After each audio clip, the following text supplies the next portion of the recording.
ನಮಸ್ತೆ, welcome back to my YouTube channel. ಎಲ್ಲರೂ ಹೇಗಿದ್ದೀರಾ? ಹೋಪ್ ನೀವೆಲ್ಲ ಚೆನ್ನಾಗಿದ್ದೀರಾ ಅಂತ ಅಂದ್ಕೊಂಡಿದ್ದೀನಿ.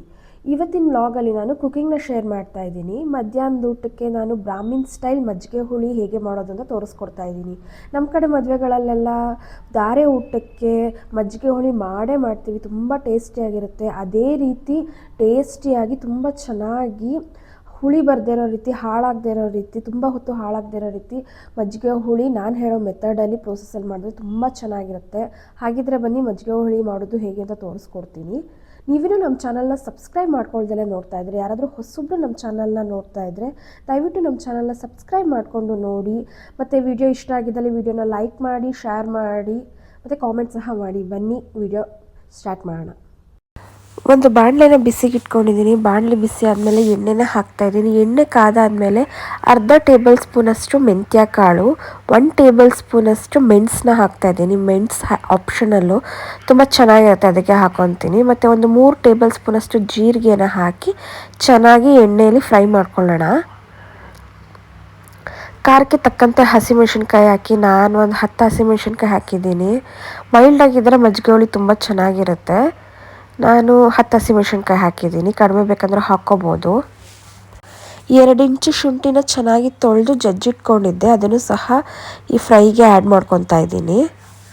ತುಂಬ ಚೆನ್ನಾಗಿ ಹುರ್ಕೋಬೇಕು, ಅದೇ ಮೇಯ್ನು ಈ ಮಜ್ಜಿಗೆ ಹುಳೀಲಿ. ಧನಿಯಾ ಪೌಡರ್ 1 ಟೇಬಲ್ ಸ್ಪೂನ್ ಹಾಕ್ಕೊತಾ ಇದ್ದೀನಿ. ಚೆನ್ನಾಗಿ ಫ್ರೈ ಮಾಡ್ಕೊಳ್ಳೋಣ ಇದನ್ನು ಸಹ ಹಾಕ್ಕೊಂಡು. ನಾನಿವತ್ತು ಬೂದ್ ಕುಂಬಳಕಾಯಿನ ಬಳಸಿ ಮಜ್ಜಿಗೆ ಹುಳಿ ಮಾಡ್ತಾಯಿದ್ದೀನಿ. ನೀವು ಬೇಕಾದರೆ ಸೋರೆಕಾಯಿ ಅಥವಾ ಬೆಂಡೆಕಾಯಿ ಯಾವುದ್ರಲ್ಲಾದ್ರೂ ಮಜ್ಜಿಗೆ ಹುಳಿ ಮಾಡ್ಕೋಬಹುದು. ಈ ಫ್ರೈಗೆ ನಾನು ಸ್ವಲ್ಪ ಕರಿಬೇವು ಮತ್ತು 1 ಬೌಲ್ ಆಗೋಷ್ಟು ಕಾಯಿ ತುರಿನ ಹಾಕಿ ಚೆನ್ನಾಗಿ ಫ್ರೈ ಮಾಡ್ಕೊತಾ ಇದ್ದೀನಿ. ಬೆಳಗ್ಗೆ ಬೇಗ ಎದ್ದು ಬೂದ್ ಕುಂಬಳಕಾಯಿ ಜ್ಯೂಸ್ ಕುಡಿಯೋದ್ರಿಂದ ತೂಕ ಇಳಿಸೋದಕ್ಕೆ ತುಂಬ ಹೆಲ್ಪ್ಫುಲ್ಲು. 1 ಮುಷ್ಟಿ ಆಗುವಷ್ಟು ತೊಗರಿಬೇಳೆ ಮತ್ತು ಅರ್ಧ ಹಿಡಿ ಆಗುವಷ್ಟು ಕಡಲೆಬೇಳೆನ ಚೆನ್ನಾಗಿ ತೊಳೆದು ಒಂದು 15ರಿಂದ 20 ನಿಮಿಷ ನೆನೆ ಹಾಕ್ಕೊಂಡಿದ್ದೆ. ಈಗ ಅದನ್ನೆಲ್ಲ ಬಸ್ಕೊಂಡು ನಾನು ಈ ಫ್ರೈಗೆ ಹಾಕ್ಕೊಂಡು ಒಂದು 2 ನಿಮಿಷ ಹುರ್ಕೊತಾ ಇದ್ದೀನಿ. ಚೆನ್ನಾಗಿ ಫ್ರೈ ಮಾಡ್ಕೋಬೇಕು. ಈಗ ಈ ಮಿಶ್ರಣನೆಲ್ಲ ಚೆನ್ನಾಗಿ ಹುರ್ಕೊಂಡಾಯಿತು. ಈಗ ಗ್ಯಾಸ್ ಸ್ಟವ್ನ ಆಫ್ ಮಾಡಿಕೊಂಡು 1 ಕಪ್ ಆಗೋವಷ್ಟು ಗಟ್ಟಿ ಮೊಸರನ್ನ ತೊಗೊಂಡಿದ್ದೀನಿ. ಹುಳಿ ಇರಬಾರ್ದು, ಸ್ವೀಟಾಗಿ ಚೆನ್ನಾಗಿರಬೇಕು ಮೊಸರು, ಅಂಥ ಮೊಸರನ್ನ ತೊಗೊಳ್ಳಿ. ಈ ಮೆಥಡಲ್ಲಿ ಮಾಡ್ಕೊಳ್ಳಿ, ಮಜ್ಜಿಗೆ ಹುಳಿ ತುಂಬ ಟೇಸ್ಟಿಯಾಗಿ ಬರುತ್ತೆ. ತೆಂಗಿನ ತುರಿ ನಾನು ಎಷ್ಟು ತೊಗೊಂಡಿದ್ದೋ ಅಷ್ಟೇ ಮೊಸರನ್ನ ತೊಗೊಂಡಿದ್ದೀನಿ. ಗ್ಯಾಸ್ ಸ್ಟವ್ ಆಫ್ ಮಾಡಿಕೊಂಡು ಮೊಸರನ್ನ ಆ್ಯಡ್ ಮಾಡ್ಕೊಳ್ಳಿ. ಆ ಬಿಸಿಗೇ ತುಂಬ ಚೆನ್ನಾಗಿ ಫ್ರೈ ಆಗುತ್ತೆ ಮೊಸರು ಸಹ.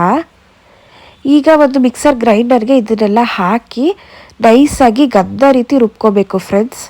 ಅದಾದ ನಂತರ ಕೊನೆಯದಾಗಿ ಕೊತ್ತಂಬರಿ ಸೊಪ್ಪನ್ನು ಹಾಕಿ ರುಬ್ಕೊಂಡ್ರೆ ಮಜ್ಜಿಗೆ ಹುಳಿಗೆ ಮಸಾಲೆ ರೆಡಿಯಾಗಿದೆ.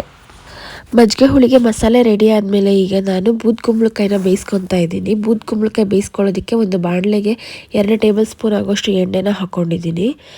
1 ಟೇಬಲ್ ಸ್ಪೂನ್ ಸಾಸಿವೆನ ಹಾಕೋತಾ ಇದ್ದೀನಿ. ಸಾಸಿವೆ ಸಿಡ್ದಾದ ನಂತರ ಸ್ವಲ್ಪ ಕರಿಬೇವು ಮತ್ತು ಒಂದು 3ರಿಂದ 4 ಬ್ಯಾಡಗಿ ಮೆಣಸಿನ್ಕಾಯಿನ ಕಟ್ ಮಾಡ್ಕೊಂಡಿದ್ದೆ, ಅದನ್ನು ಹಾಕೊತಾ ಇದ್ದೀನಿ. 1 ಟೇಬಲ್ ಸ್ಪೂನಷ್ಟು ಜೀರಿಗೆ, ಚಿಟಿಕೆ ಹಿಂಗನ್ನು ಸೇರಿಸ್ಕೊತಾ ಇದ್ದೀನಿ. ಈ ಒಗ್ಗರಣೆನ ಚೆನ್ನಾಗಿ ಫ್ರೈ ಮಾಡ್ಕೊತಾ ಇದ್ದೀನಿ. ಈಗ 1 kg ಆಗುವಷ್ಟು ಬೂದ್ ಕುಂಬಳಕಾಯಿನ ಅದರ ತಿರುಳನ್ನೆಲ್ಲ ತೆಗ್ದು ಚಿಕ್ಕದಾಗಿ ಕಟ್ ಮಾಡ್ಕೊಂಡಿದ್ದೆ, ಅದನ್ನು ಈ ಒಗ್ಗರಣೆಗೆ ಸೇರಿಸ್ಕೊಂಡು ಚೆನ್ನಾಗಿ ಮಿಕ್ಸ್ ಮಾಡ್ಕೊತಾ ಇದ್ದೀನಿ. ರುಚಿಗೆ ತಕ್ಕಷ್ಟು ಉಪ್ಪನ್ನು ಸಹ ಆ್ಯಡ್ ಮಾಡ್ಕೊತಾ ಇದ್ದೀನಿ.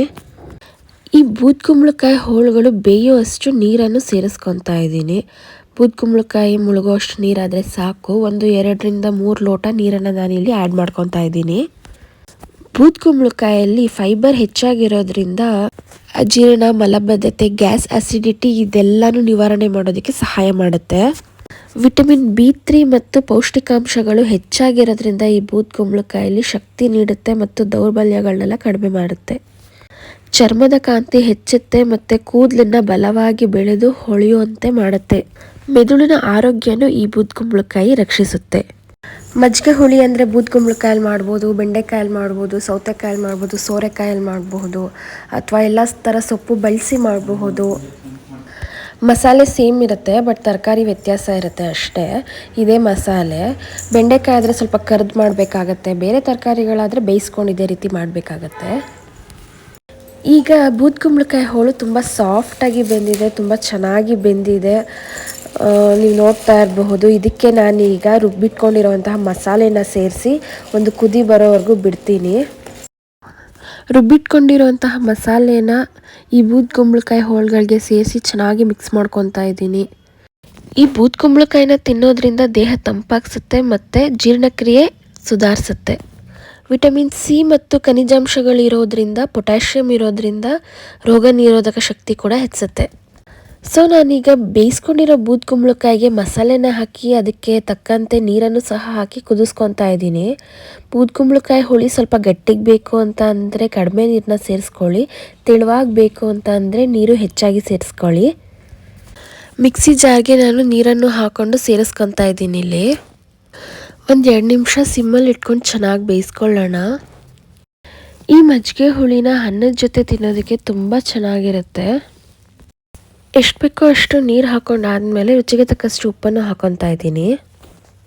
ಕೊನೆಯದಾಗಿ ಈ ಹುಳಿ ಚೆನ್ನಾಗಿ ಕುದ್ದಾದ್ಮೇಲೆ ಕೊತ್ತಂಬರಿ ಸೊಪ್ಪನ್ನು ಹಾಕಿದ್ರೆ ಮಜ್ಜಿಗೆ ಹುಳಿ ರೆಡಿ ಟು ಈಟ್. ಅನ್ನದ ಜೊತೆ ಆದರೂ ತಿನ್ನಬಹುದು, ಮುದ್ದೆ ಜೊತೆ ಆದರೂ ತಿನ್ನಬಹುದು. ತುಂಬ ಚೆನ್ನಾಗಿರುತ್ತೆ, ತುಂಬ ಟೇಸ್ಟಿಯಾಗಿರುತ್ತೆ.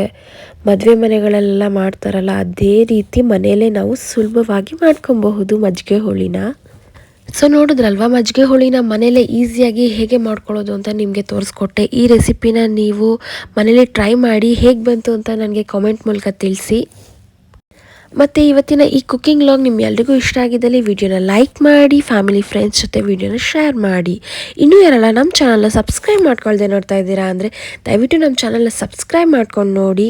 ಹಾಗೆ ಪಕ್ಕದಲ್ಲೇ ಕಾಣೋ ಬೆಲ್ ಐಕನ್ ಸಹ ಪ್ರೆಸ್ ಮಾಡಿ ಅಂತ ಹೇಳ್ತಾ ಇವತ್ತಿನ ಈ ವಿಡಿಯೋನ ಇಲ್ಲಿಗೆ ಎಂಡ್ ಮಾಡ್ತಾ ಇದ್ದೀನಿ.